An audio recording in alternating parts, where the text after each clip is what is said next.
X সমান 1 plus root 3 হলে x cube সমান কত হবে?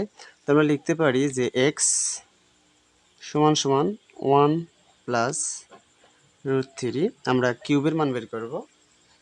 তাহলে দেখো আমরা লিখতে পারি বা এক্স কিউব সমান 1 প্লাস রুট 3 তারপর কিউব করব।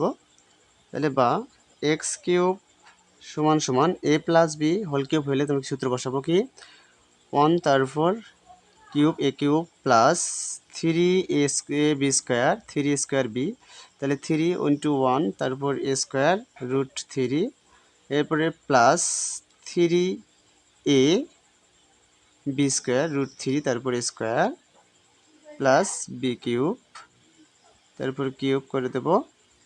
তাহলে বা এক্স কিউব তাহলে 1 প্লাস 3